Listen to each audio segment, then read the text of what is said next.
Hello students, so last class के अंदर हमने जो हमारा चैप्टर था रिप्रोडक्टिव हेल्थ, ये हमारा पूरा चैप्टर एंड हो गया था। अब हम इसके PYQ प्रैक्टिस करेंगे। देखो, सबसे पहला ही क्वेश्चन हमारा स्टार्ट होता है किसके साथ? असर्शन रीजन के साथ।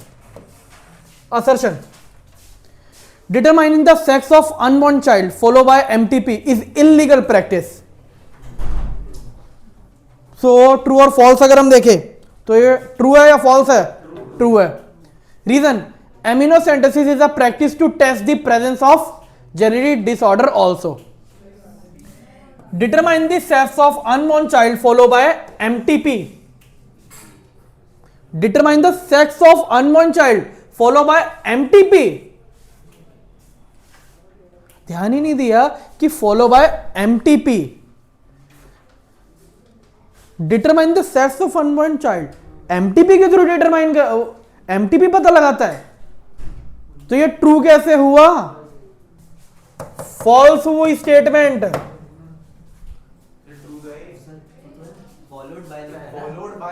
Determine the sex of unborn child, determine the sex of unborn child, determine the sex of follow by MTP। What is the meaning?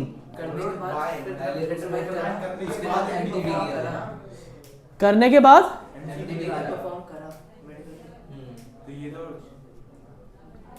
आप लोगों का कहना है कि determine the sex of unborn child, फिर इसे क्या बोला गया? इसे हम फॉलो कर रहे हैं बाय MTP। आगे MTP करवाया, लेकिन यहां पर कहीं पे भी ये वर्ड था ही नहीं कि आगे एमिनोसेंटेसिस क्या है। यहां पर आगे कहीं पर भी ये चीज मेंशन ही नहीं है कि एमिनोसेंटेसिस क्या है।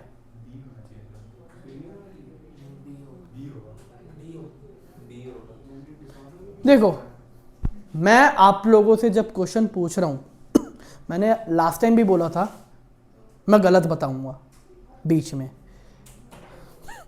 मैं गलत बताऊंगा चीजें, और अगर मैं गलत बताऊंगा चीजें तो वो आप लोगों को सोचना है कि आप लोग इतने कॉन्फिडेंट हो और अपने आंसर पे रेजिस्ट हो या नहीं।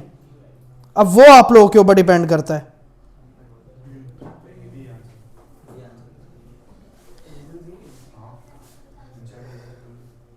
देखो, अगर हम रीजन देखें, रीजन में क्या बोला गया?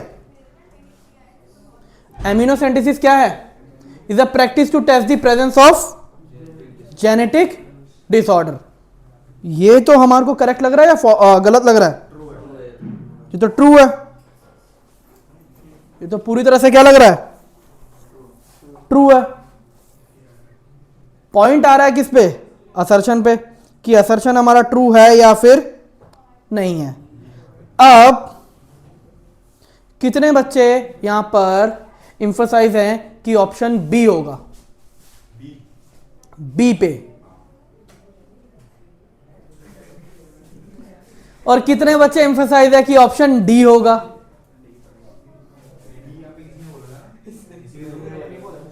मैंने ऑलरेडी बोला था। चलो, अब इससे पता चल रहा है कि हाँ, जो पढ़ रखा है आप उस पे फोकस हो। जैसे मैंने बोला था आप लोग को बच्चों की, आप लोग को एक चीज याद रखनी है। कभी कभार जब आप एग्जाम देने गए हो, है ना, तो नॉन सब्जेक्ट टीचर हमारी हेल्प करने की पूरी कोशिश करते हैं, ये सोच के कि चलो भाई बच्चे की हेल्प कर देते। वो गलत नहीं है, लेकिन हमारा जो आंसर कभी कभार सही हो रहा होता है ना, वही गलत हो जाता है। या फिर कभी कभार, अब ऑब्वियस सी बात है, जब इस चीज़ पे हमारे को शक हो रहा होता है, हम दोस्त आगे पीछे पूछते हैं, हमें अपने ऊपर वो कॉन्फिडेंट ही नहीं है कि नहीं यार लग रहा है, और उसके चक्कर में जो सही आता जाता आंसर है वो गलत कर देते हैं। और ऐसा हर बार होता है या नहीं होता? अरे मैं तो सही कर रहा था, दोस्त के चक्कर में गलत हो गया, दोस्त ने गलत बता दिया, अच्छा खासा सही कर रहा था, नंबर कट गए, इसीलिए मैंने ये करा था। करेक्ट, इसका ऑप्शन बी ही है। अगला assertion reason, reproductive and health care program was initiated in India in 1951 to attain a total reproductive health as a social goal. Assertion true है फॉल्स है? असर्शन ट्रू है फॉल्स है?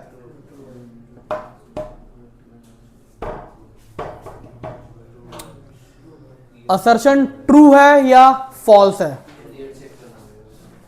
अब आपको यहां पे ईयर याद रखना पड़ेगा। ओके, फैमिली प्रोग्रामिंग शुरू की गई थी 1951 में। फैमिली प्रोग्रामिंग शुरू की गई थी कब? 1951 में। और आरसीएच ने ये लॉन्च करा था 1997 में, ना कि 1951 में। तो ईयर के अकॉर्डिंग ऑटोमेटिकली क्या हो गया? ये तो गलत हो गया, ऑटोमेटिकली ये सही। तो assertion is false but reason is true. अब आप लोग देख सकते हो, आपको ईयर और मीनिंग ढंग से पढ़ने की जरूरत है। एनसीईआरटी की आगे की लाइनों में से भी ये मार्क किया जा सकता है और बताया जा सकता है। मैं आप लोगों को मेंशन कर देता हूं।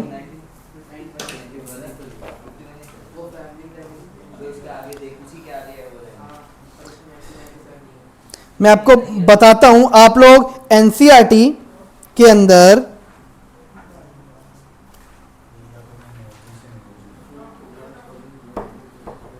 पेज नंबर, ये पुरानी एनसीईआरटी के अकॉर्डिंग है, पुरानी एनसीईआरटी के according page number 57, page number 57 पे बताया गया है, क्या था? India was among the first country in the world to initiate the action plan and program at national level to attain the total reproductive health. ध्यान से सुनो, to attain a total reproductive health as a social goal.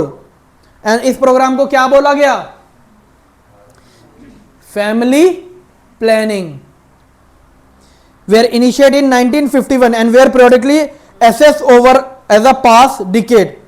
Improved program cover wider reproduction related area are currently in operate under the popular name reproductive and child health care program.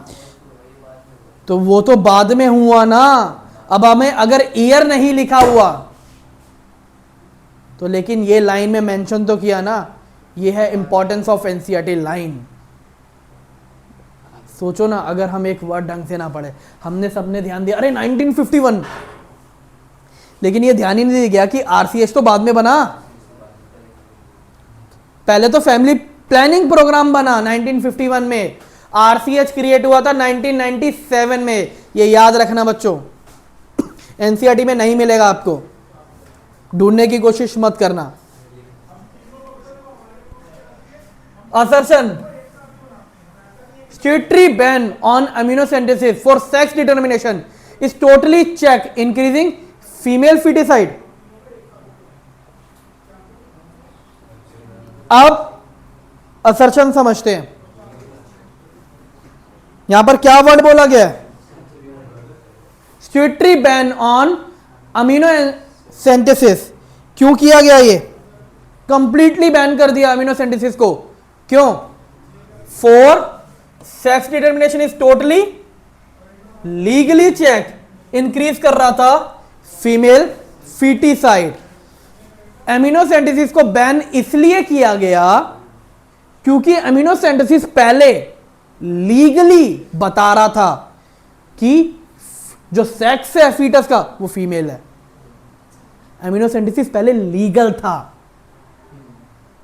और अब legal अभी भी है, लेकिन with some strict action. और पहले ये इसे कंप्लीटली बैन कर दिया गया था। तो इसके अकॉर्डिंग मेरा असर्शन क्या हुआ? True. In amniocentesis some of the amniotic fluid has been developed, foetus is taken, और उसे एनालिसिस करते हैं। ऑब्वियसली बात है, सही है, ये भी सही है, ये भी सही, बट ऑप्शन क्या होगा मेरा? B part.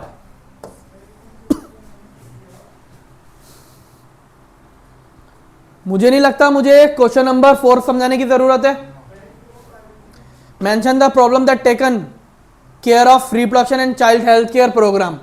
Mention the problem, problem क्या ली गई थी, चाइल्ड हेल्थ केयर प्रोग्राम के थ्रू। अब यहां पर प्रॉब्लम क्या क्या आती है,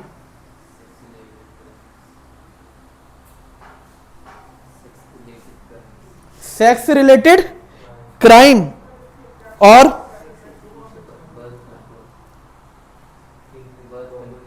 बर्थ कंट्रोल।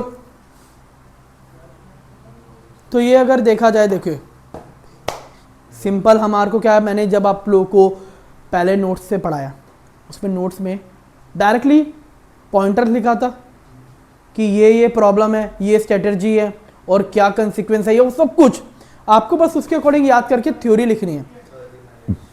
आप ये आराम से कर सकते हो।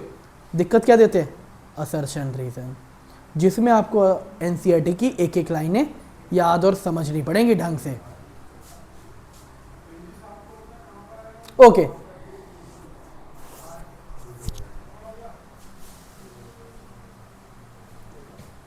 नेक्स्ट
यहां पर ये क्या क्या मेंशन है, R P Q T S.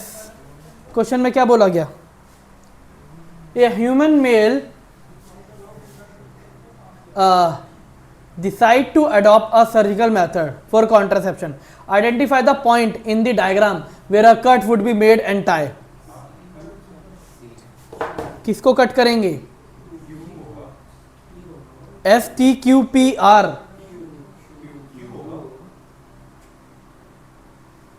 C कहां से आया, Q को कट करेंगे, पॉइंट Q। अगेन आ गया assertion reason, tubectomy is a sterilisation procedure advice करते हैं for female as a terminal method.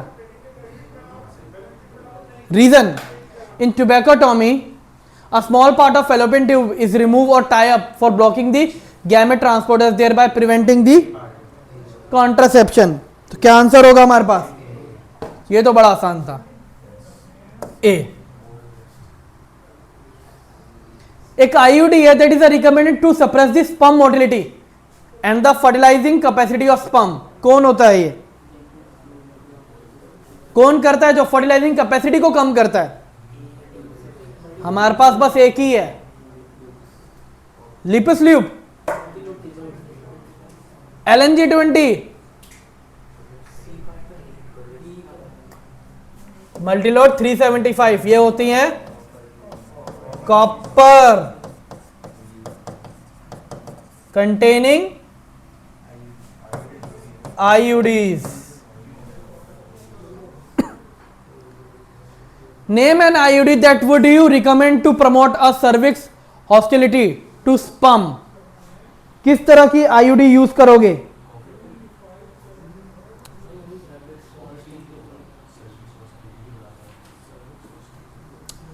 Question में मेंशन किया गया है जो सर्विक्स की हॉस्टिलिटी को बढ़ाएगा, कॉपर टी। हम यहां पे यूज करेंगे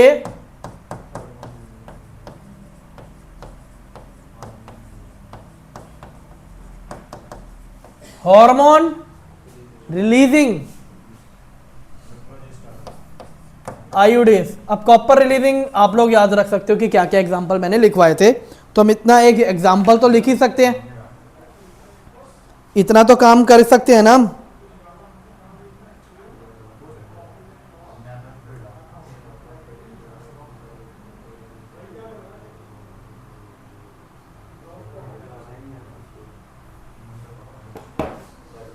next, state one reason why breastfeeding the baby act as a natural contraceptive for mother. Lactational amenorrhea. Why are copper containing intrauterine device considered an ideal contraception for the human female? क्योंकि ये suppress करते हैं sperm की motility को और side effect कम होते हैं। Why do oral pill containing and how they act as a effective contraceptive? ये कंटेन करते हैं प्रोजेस्टेरोन और एस्ट्रोजन, और ये इफेक्टिव क्यों है? इफेक्टिव होने का रीजन क्या है इनका? क्योंकि ये इनहिबिट करते हैं ओवुलेशन, इम्प्लांटेशन और इंक्रीज करते हैं सर्विक्स में म्यूकस। ये है main effective contraceptive. Name and explain a surgical contraceptive method that can be adopted by a female partner of male partner of a couple. Vasectomy. Explain the mode of action of copper releasing IUD. ये already हो चुका है बच्चों। Why सहेली prefer contraceptive by women? Less side effect, once in a week pill, और जो भी point है आप वो भी मेंशन कर सकते हो। ओरल पिल होना कोई स्पेसिफिक रीजन नहीं है इसका, क्योंकि ओरल पिल मार्केट में और भी अवेलेबल है, तो हम ओरल पिल नहीं बोल सकते। Once a week pill, less side effect, non steroidal, cheaper.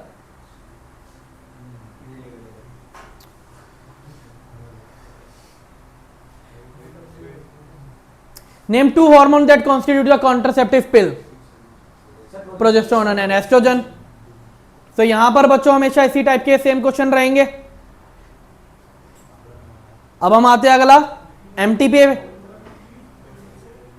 हमारी गवर्नमेंट ने इनिशिएट करा, इंपोज करा strict condition for MTP in our country. क्यों करा? क्योंकि भाई इंडिया के अंदर सबसे ज्यादा फीमेल फीटिसाइड होता है, जिसकी वजह से इलीगली एमटीपी ना हो उसे क्या किया गया? बैन किया गया। आप लोगों को एमटीपी पे ये क्वेश्चन आ सकता है कि एमटीपी के क्या कॉन्सिक्वेंस हो सकते हैं, एमटीपी कब कराया जाता है, डायरेक्ट क्वेश्चन, कुछ फर्दर और कुछ नहीं पूछा जाएगा। एसटीडी, लिस्ट बिलो और वर्नेबल डिजीज एक्सेप्ट, आप ऑप्शन पढ़ लीजिए बच्चों। जेनाइटल वॉर्ट्स है, एस्केरिसिस है,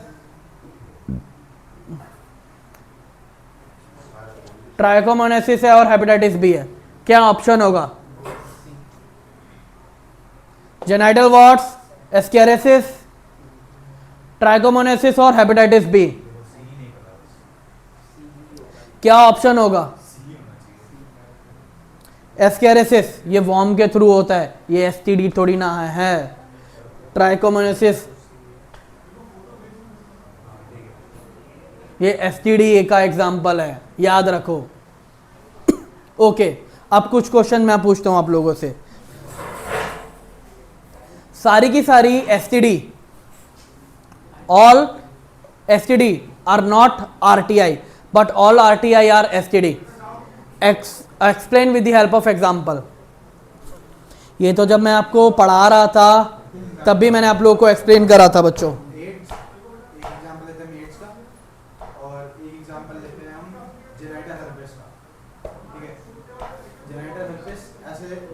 भी हो सकता है फंगल, पर एड्स जो मतलब जिससे भी होता है। चलो बच्चों सुनो सुनो, हम एड्स और जेनेटल हर्ब्स का एग्जांपल ले रहे हैं। एड्स और जेनेटल हर्ब्स दोनों वायरस कॉज करते हैं, लेकिन एड्स अफेक्ट कर रहा है किसको?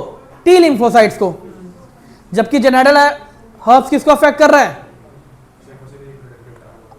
रिप्रोडक्टिव ट्रैक्ट को इन्फेक्ट कर रहा है। इन्फेक्शन कहां पर हुआ? रिप्रोडक्टिव ट्रैक्ट पे, ठीक है। लेकिन एड्स का कहां हुआ? इम्यून सिस्टम पे। तो दोनों आरटीआई हुई नहीं ना। आरटीआई तो सिर्फ और सिर्फ क्या हुई? Genital herbs. एड्स क्या हुई? एड्स जो होगा, एड्स क्या होगा? एड्स एसटीडी है, लेकिन आरटीआई नहीं है। ओके, क्वेश्चन आता है एसटीडी को हम वर्निएबल डिजीज क्यों कहते हैं? जितनी भी जो एसटीडी होती हैं उन्हें हम वर्निएबल डिजीज क्यों कहते हैं?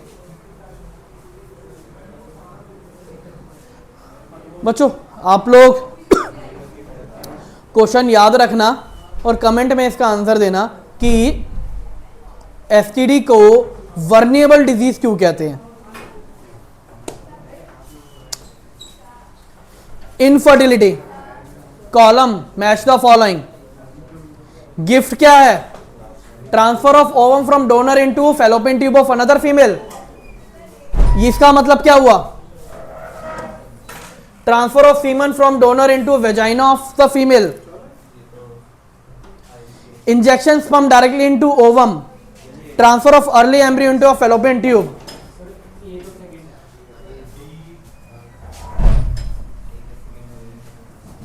ICSI, injecting the sperm directly into ovum. अब अगर आगे हमें कुछ समझ नहीं आ रहा तो भाई बी का तो थर्ड है, तो बी का थर्ड या तो ऑप्शन सी या फिर ऑप्शन डी, ये दोनों तो कैंसिल हो गए। अब gift, transfer of semen from the donor into vagina of the female.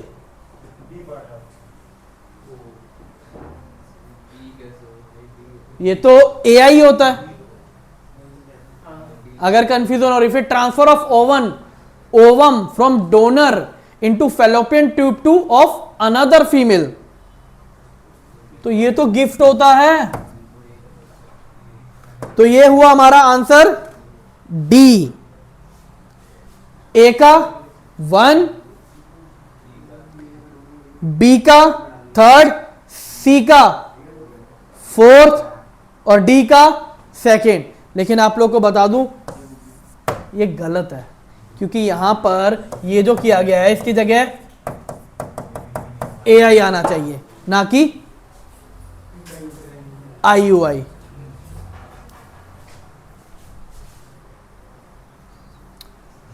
So the so-called test tube baby are program the technique in vitro fertilization. It is a form of assistive reproductive technology. The step of art क्या include करते हैं? Answer the given question on the basis of understanding the above given case. Administration of gonadotropin or clomifene citrated to women. Aspiration of several ova by laparoscopy. Collection of the sperm from the husband या फिर donor semen. Incubation of ovum and the sperm together in a special media and environment. Fertilization and early development of embryo in culture plate. Implantation of 8-cell embryo into uterine cavity. Answer the given question on the basis of understanding of the above given case. First, the reason for using the above technique is, क्यों use कर रहे हैं ये technique, इसका reason क्या है?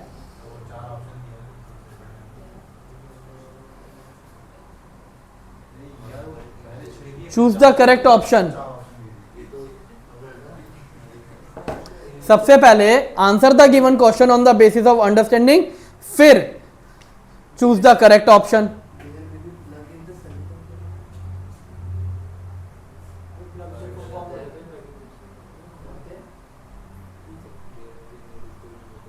Question समझना है बच्चों।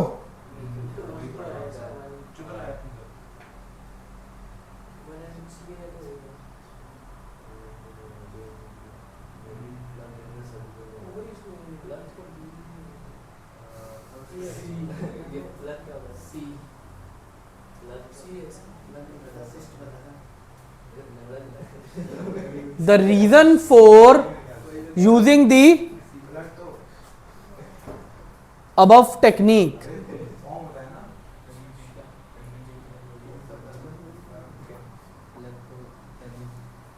बच्चों 2 3 4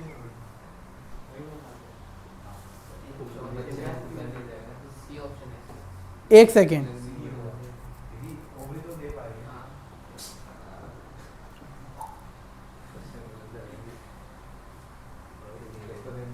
एक सेकेंड, एक second.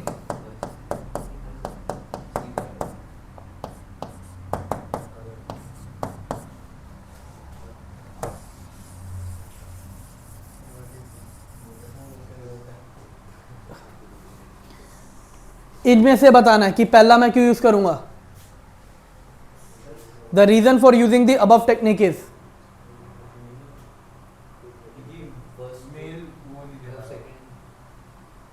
Second, collection of sperm from the husband and donor semen. पता है क्यों? क्योंकि मोटिलिटी नहीं है सीमन की, इसलिए ये टेक्निक यूज कर रहे हैं। There may be a inaccurate motility of spermatozoa, क्योंकि गोनेडोट्रोपिन ठीक नहीं है।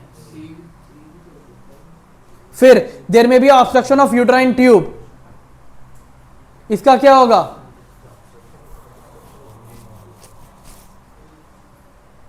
सेम, क्योंकि स्पर्म जा नहीं पा रहे। आपको बेसिकली ये जो क्वेश्चन है इनके बेसिस के अकॉर्डिंग आपको आंसर देना है। ये सारे के सारे स्टेप हो रहे हैं और इन स्टेप के बेसिस पे आप लोगों को इसका आंसर देना है। केस बेस्ड क्वेश्चन है ये, जिस पे आपको क्या पढ़ना है, ये स्टेप है और इन स्टेप के बेसिस, ये स्टेप आंसर नहीं है, इनमें से देख के समझ के आपको आंसर देना है। There may be under developed ovary, aspiration of several ova, क्योंकि वहां पे ढेर सारे ओवा क्या हो चुके हैं? कलेक्ट हो चुके हैं, सिस्ट फॉर्मेशन हो चुकी है, जिसकी वजह से क्या हो चुका है? अंडर डेवलपमेंट हो रहा है ओवा का। There may be a plug in the cervical canal, क्यों? अगेन क्यों? क्योंकि स्पर्म की मोटिलिटी नहीं हो पा रही है। तो ये लिखोगे, सर्विक्स में म्यूकस भरा हुआ है, स्पर्म आगे अंदर जा ही नहीं पा रहे, तो यहां पर हम क्या करेंगे? क्योंकि हार्मोनल प्रॉब्लम हो सकती है। First part, gonadotropin,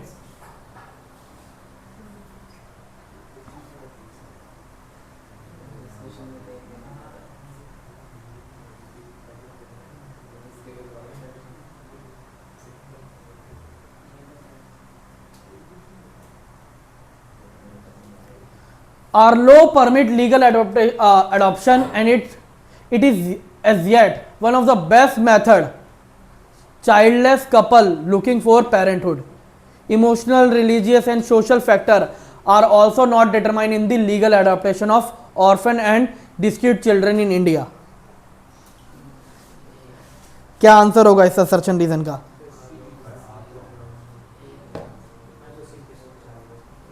are law permit, हमारे लॉ परमिट करते हैं नहीं करते? अडॉप्टेशन करते हैं, लेकिन emotional, religious and social factor are also not determinate in legal adoption. हमारे इंडिया में ये सारे फैक्टर लीगल नहीं है। भाई सबसे बड़ी प्रॉब्लम तो यहीं पे ही आती है, लीगली कि धर्म कौन सा है। तो फिर क्या हो गया? Option C. After a brief medical examination, a healthy couple came to know that from them unable to produce functional gamete, और वो क्या चाह रहे हैं? Art. Name the art that process involves that you can suggest them to help them bear a child. एक medical examination हुआ, a healthy couple came to know that both of them are unable to produce functional gamete. दोनों के दोनों gamete produce नहीं कर पा रहे, दोनों के दोनों गैमेट प्रोड्यूस नहीं कर पा रहे। सुनो, सबसे पहले ये देखेंगे कि फीमेल गैमेट नहीं प्रोड्यूस कर पा रही, तो क्या वो एनवायरनमेंट दे रही है? अगर एनवायरनमेंट दे रही है तो क्या करेंगे, गिफ्ट यूज करेंगे, और गिफ्ट के साथ साथ आर्टिफिशियल इंसेमिनेशन यूज करेंगे, क्योंकि मेल भी गैमेट प्रोड्यूस नहीं कर पा रहा।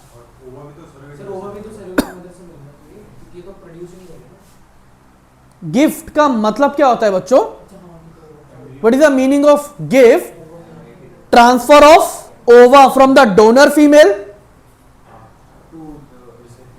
अब अगर हम बात करते हैं कि अगर फीमेल दोनों ही नहीं कर पा रही तो एक ही चीज बचती है, in vitro fertilisation, IVF, test tube baby program. और उस टेस्ट ट्यूब बेबी प्रोग्राम के अंदर क्या यूज होगी टेक्निक, पहले सबसे पहले आर्टिफिशियल इंसेमिनेशन, स्पर्म, फिर स्पर्म का इंजेक्शन लेंगे और किसी और ओवा में इंसर्ट किया जाएगा, तो आईसीएसआई यूज हुआ। हम इसमें एआई को हटा भी सकते हैं क्योंकि हम किसी फीमेल वेजाइना में नहीं कर रहे, तो हम डायरेक्ट क्या यूज कर रहे हैं, आईसीएसआई, किसी और के गैमेट लेके, और फिर एक सैरोगेट मदर वहां पर क्या करेंगे, यूज करेंगे, जिसके अंदर क्या किया जाएगा, आईवीएफ यूज किया जाएगा, जिसमें या तो हम जिफ्ट या फिर इंट्रा यूट्राइन ट्रांसफर यूज करेंगे। तो इसी के साथ बच्चों हमारे इस चैप्टर के सारे पीवाईक्यू खत्म होते हैं।